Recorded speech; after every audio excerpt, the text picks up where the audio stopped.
ငယ်ချင်းမိတ်ဆွေများအားလုံးပဲမင်္ဂလာပါဗျနော်ကျွန်တော်တို့ညနေခင်းကတော့အဆင်ပြေမဲ့တင်ပါတယ်ကျွန်တော်တို့ဒါတနေကုန်စာကတော့တကွက်တော့ထိသွားတာပေါ့နော်39ဆိုတော့ရွေးကွက်ထဲကပါပဲနော်39ဒီမူလေးကကျွန်တော်တို့ဒါနောက်တစ်ရက်ပေါ့နော်နောက်တစ်ရက်ဆိုတော့တပင်ချပြီးတော့တနင်္လာမှကျွန်တော်တို့ပြန်သုံးလို့ရမယ်ပေါ့နော်ဒီမူကတနင်္လာမှသုံးလို့ရမယ်မနက်ဖြန်ကျတော့ကျွန်တော်ဒီလေးတက်အောင်တဲ့မူလေးရှိတယ်ဗျညနေခင်းပိုင်းပေါ့နော်မနက်ခင်းပိုင်းကတော့ကျွန်တော်အသက်လေးရှာပေးထားတယ်နော်ညနေခင်းပိုင်းကလေးတက်အောင်တဲ့မူလေးကိုကျွန်တော်တို့ကကီတူ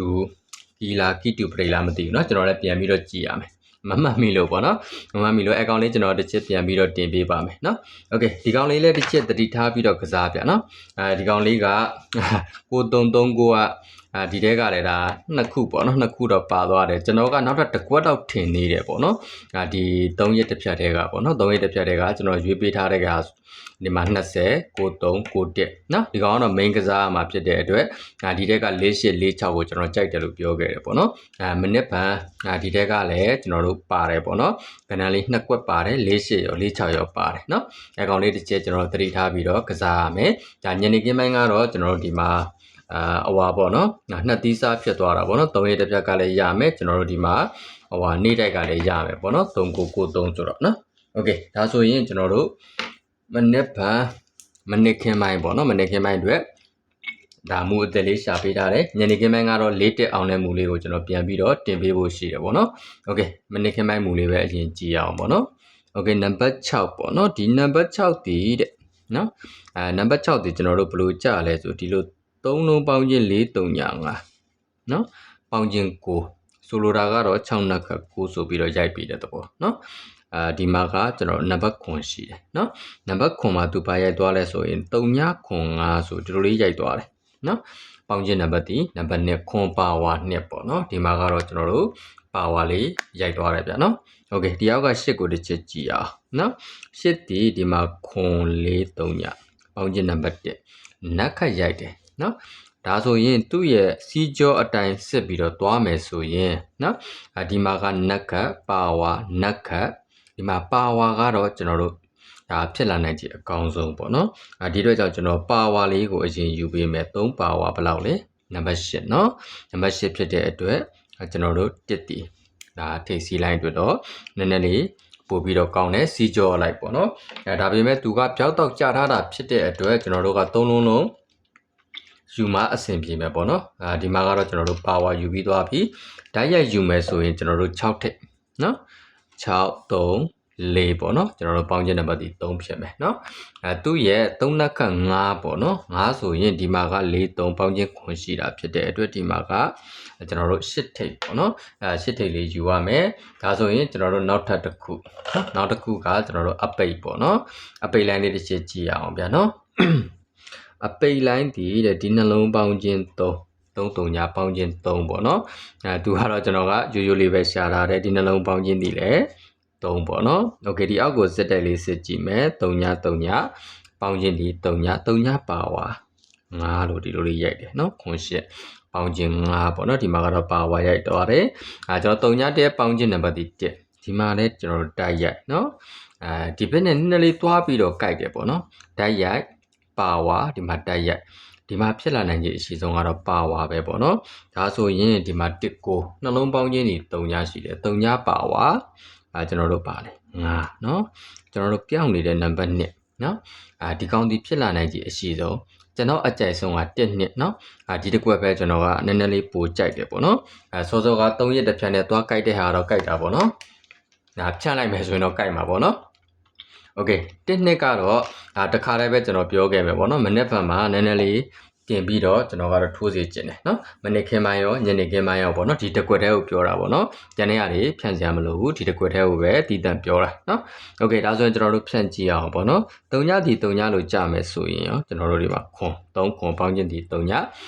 ညနက်ခတ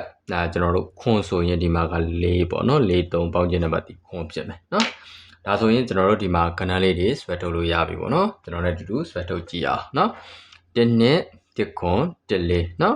ဒီဘက်မှာကျွန်တော်တည်တံ့လေးရေးပေးမယ်1 2ကျွန်တော်တို့1ခွန်ပြီးရင်1 4ကတော့ပြန်ချဖြစ်တဲ့အတွက်ကျွန်တော်တော့မကြိုက်တော့ဘူးမိတ်ဆွေတို့ကကြိုက်ရင်တော့ကစားလို့ရတယ်6နှစ်เนาะ ပြီးရင်6ခွန်6လေးဟုတ်ပြီနော်ပြီးရင်8နှစ်နော်8ခွန်8လေးစောစောကကျွန်တော်ပြောခဲ့တဲ့ကဏ္ဍနှစ်ကွက်6လေး8လေးဒီမှာသွားပါတယ်နော်93ကတော့ဒါထွက်သွားပြီပေါ့နော်ဒါပေမဲ့ကျွန်တော်တို့ဒီမှာ main ထဲမှာသွားပြီးတော့ကိုက်နေတယ်4846နော်4846ဒီကျွန်တော်တို့အခုမနစ်ခင်ဒီနေ့တိုင်လေးနဲ့သွားပြီးတော့ကိုက်တယ်ဒီမှာ6484နော်ဒီနှစ်ကွက်ဒီသွားကိုက်တယ်အကြိုက်ဆုံးတစ်ကွက်ကတော့ဒီကောင်ပဲเนาะတစ်နှစ်ကိုညီကိုပေါ့เนาะကျွန်တော်ကတော့တင်ထိုးမယ်မိတ်ဆွေတို့ကကျွန်တော်နဲ့ဒါအကြိုက်တူတယ်ဆိုရင်တော့တင်ထိုးလို့ရတယ်ပေါ့เนาะโอเคနောက်ထပ်ကျွန်တော်ကဒီထဲမှာကြိုက်နေတဲ့နှစ်ကွက်ရှိသေးတယ်ပေါ့เนาะညီကိုတစ်ကွက်ရဲ့ပြီးရင်ကျွန်တော်10 break ပေါ့เนาะ10 break လေးကြိုက်တယ်6ခွန်เนาะညီကိုတစ်ကွက်ကြိုက်တယ်ပြီးရင်ဒီမှာ6နှစ်ပေါ့เนาะဒီကောင်လေးကြိုက်တယ်စုစုပေါင်းကျွန်တော်9ခွက်တော့ဖြစ်သွားမယ်ပေါ့နော်ကျွန်တော်အကြိုက်ပြောတာပေါ့နော်9ခွက်တော့ဖြစ်သွားမယ်ဒီ9ခွက်တွေကမိတ်ဆွေတို့ကြိုက်တယ်ဆိုရင်ဒါကန်ဆယ်လို့ရတယ်နော်မနေ့ဖက်ညနေခင်းပိုင်းကတော့ကျွန်တော်ဒီလေးတက်အောင်တဲ့မူလေးကိုကျွန်တော်ပြန်ပြီးတော့တင်ပေးမယ်ပေါ့နော်ကီတူကီလာကီတူပရိလာကျွန်တော်ပြန်ပြီးတော့ကြည့်ရမယ်ပေါ့နော်ပြန်ကြည့်ပြီးမှမနေ့ဖက်ညနေခင်းပိုင်းကတော့မူလေးကိုပြန်ပြီးတော့ဆွဲပေးပါမယ်နော်ဒါဆိုတော့အားလုံးပဲအဆင်ပြေကြပါစေဗျာနော်3ရက်တစ်ဖြတ်လေးကတော့ကျွန်တော်ထင်တယ်ကျွန်တော်အထင်ရဆိုရင်တော့တစ်ခွက်တော့လာအောင်မယ်သူကတနင်္လာထိတော့သက်ဆိုင်တာပေါ့နော်3ရက်တစ်ဖက်နဲ့နောက်ထပ်တစ်ခွက်ကြိုက်တာကဒီ10နှစ်ကြိုက်တယ်နော်10နှစ်ကြိုက်တယ်ကျွန်တော်အရင်ကြီးမကြိုက်လို့ပေါ့နော်အရင်ကြီးမကြိုက်လို့ကျွန်တော်ကရွေးမပေးတာနော်ဒီမှာ10နှစ်28နော်โอเคဒီကောင်လေးကကြိုက်တယ်နော်3ရက်တစ်ဖက်နဲ့3ခွက်လုံးသွားကြိုက်တယ်6လေးကြိုက်တယ်8လေးကြိုက်တယ်10နှစ်ကြိုက်တယ်နော်ကျန်တဲ့ဟာတွေကတော့မကြိုက်ပါဘူးနော်ကျန်တဲ့ဟာတွေကမကြိုက်ဘူးကြိုက်တဲ့ကဏ္ဍထိုးကျင်တဲ့ပေါ်တာတွေကလည်းဒါထိုးလို့ရတယ်နော်ဒါပေမဲ့ကျွန်တော်အကြိုက်ဆုံးဆိုရင်တော့1နှစ်တစ်ခွက်ကိုတင်ပြီးတော့ထိုးမယ်ပြီးရင်6နှစ်6ခွန်6လေး8လေးပေါ့နော်ဒီကဏ္ဍကျွန်တော်တို့၄ခွက်ပေါ့နော်ဒီ၄ခွက်ကိုကျွန်တော်ကအရင်အနေနဲ့ကျွန်တော်ထည့်မယ်ပေါ့နော်ဒီနှစ်ခွက်ကတော့ရှင်းတယ်ကျွန်တော်ဒါ3ရက်တစ်ဖက်နဲ့ကြိုက်ရလို့ကျွန်တော်ကရွေးတာပေါ့နော်ကြိုက်လဲကြိုက်လို့ပါနော်ပြီးတော့နောက်ထပ်ဒီညီအကိုနဲ့ဒီကောင်လေးတွေကလည်းဒါကြိုက်လို့ကျွန်တော်ထည့်ပေးတာပေါ့နော်โอเคပါဒါဆိုရင်တော့အားလုံးပဲအဆင်ပြေကြပါစေလို့ဆုတောင်းပါတယ်เนาะရှေ့အပတ်ကြရင်တော့ကျွန်တော်ကမထုတ်ဖြစ်တော့ဘူးပေါ့နော်ကမထုတ်ဖြစ်တော့ဘူးဘာဖြစ်လို့လဲဆိုတော့ကျွန်တော်2ရက်ပိတ်တယ်ပေါ့နော်အင်္ဂါနဲ့ဗုဒ္ဓဟူးပိတ်တယ်နော်အင်္ဂါနဲ့ဗုဒ္ဓဟူးကကျွန်တော်တို့ပိတ်ရဖြစ်တယ်ပေါ့နော်